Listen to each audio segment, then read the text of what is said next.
Assalamualaikum warahmatullahi wabarakatuh. Kami dari bidang 3 Himasi akan membahas tentang sediaan semi padat dan larutan. Pertama, untuk sediaan semi padat, kita mengecek kelengkapan resepnya terlebih dahulu. Ada nama dokter, SIP dokter, nomor telepon dokter, alamat dokter, paraf dokter, nama pasien, umur pasien, tanggal resep. Untuk usulnya, ada penetes biasa disamakan dengan penetes baku. Penetes setara dengan penetes baku. Tetesan LCD 1 tetes 16 mg. Dapat dilihat di Farmakope Belanda halaman 44. Dan lalu ada usul paraf dokter. Selanjutnya ada penimbangan. Penimbangan bahan. Di penimbangan bahan ini untuk bahan yang ditimbang yaitu ada asam salisilat. Karena di resepnya 2%, lalu ada AT 15 gram untuk vaselin album dan LCD-nya 3 tetes. Jadi asam salisilatnya 2/100 dikali 15 gram. 2/100 dari 2% asam salisilat 15 gramnya karena AT 15 gram. Sediaan yang mau dibuat sampai 15 gram. Jadi 2/100 dikali 15 gram sama dengan 0,3 gram atau 300 mg. Untuk LCD-nya 3 tetes dikali dengan 16 mg sama dengan 48 mg. Untuk vaselin albumnya 15 gram dikurang 0,3 dan 0,048 gram sama dengan 14,652 gram. Lalu untuk prosedur pembuatan resepnya, yang pertama, disiapkan alat dan bahan.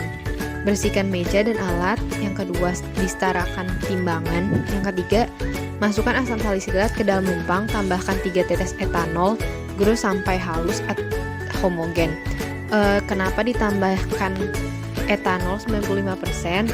Agar serbuk asam salisilatnya tidak terbang. Dan karena serbuk asam salisilat memicu bersin pada hidung, maka ditambahkan etanol. Yang keempat, ditambahkan vaselin album sedikit demi sedikit, gerus sampai homogen. Yang terakhir, dimasukkan LCD sedikit demi sedikit, lalu gerus sampai homogen. Masukkan masak ke dalam pot plastik, beri penanda. Untuk penyerahannya, wadahnya itu ada pot plastik atau pot salep. Etiketnya itu warna biru karena dia untuk penggunaan luar. Pro-nya itu Jenny 10 tahun, Signanya untuk pemakaian luar, obat luar. Di resep selanjutnya larutan. Untuk larutan juga sama, dicek dulu kelengkapan resepnya. Nama dokternya ada, SIP dokternya ada, nomor teleponnya ada, alamat dokternya ada, paraf dokternya tidak ada, nama pasiennya ada, umur pasiennya ada, tanggal resepnya ada. Lalu untuk usul ada kalibrasi botol sama 1 gram sama dengan 1 mili. 1 mili itu 20 tetes. Lalu untuk komposisi dari sirup GG itu dapat dilihat di Fornas halaman 142. Tiap 5 mili mengandung gliserin guaikolas 100 mg, etanolum 90%, 175 mikrogram. Sirup simplexnya AT 5 mili. Lalu untuk penimbangan bahannya ada gliserin guaikolas 100 mg dibagi 5 mili dikali 60 mili. 100 mg-nya dapat dari mana? Dapat dari kandungan sirup GG. Gliserinnya kan 100 mg. Lalu dibagi dengan 5 mili karena tiap 5 mili mengandung. Dapat dilihat di komposisi, lalu dikali 60 mili. 60 milinya itu karena sirup GG di resepnya itu sirup GG 60 mili, jadi dikali 60 mili sama dengan 120 mg. Lalu yang etanol 90%, 175 mikrogram dibagi 5 mili dikali 60 mili sama dengan 2,1 mili sama dengan 2 mili 0,1 dikali 20 tetes sama dengan 2 mili plus 2 tetes. Lalu untuk sirup simplexnya 5 mili dibagi 5 mili dikali 60 mili sama dengan 60 mili dikurangin 1,2 dikurangin 2,1 sama dengan 60 mili dikurangin 3,3 sama dengan 56,7 mili. Lalu untuk prosedur pembuatan resep, yang pertama disiapkan alat dan bahan, bersihkan meja dan alat. Yang kedua, ditimbang bahan dan kalibrasi botol sampai 60 ml.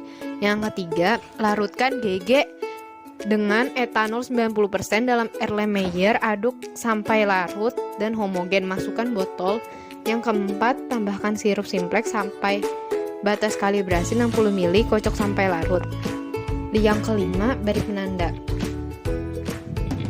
Lalu untuk kalibrasi botolnya, itu kan botolnya 60 ml. Terus pertama di cara kalibrasinya itu pakai gelas ukur. Gelas ukurnya itu dimasukin sama Aquades atau aqua apapun sebagai penanda. Diukur 60 ml dulu di gelas ukurnya, habis itu dimasukin ke botol. Habis dimasukin ke botol, ditandain, tanda batasin kalau itu 60 ml buat nanti ngaatin. Lalu untuk penyerahannya, wadahnya itu ada botol kaca coklat, etiketnya putih karena untuk penggunaan dalam melalui tenggorokan. Pro-nya itu Kiel 9 tahun, signanya 3 kali sehari 1 sendok teh. Labelnya kocok dahulu. Sekian pembahasan dari kami, kurang lebihnya mohon dimaafkan. Wassalamualaikum warahmatullahi wabarakatuh.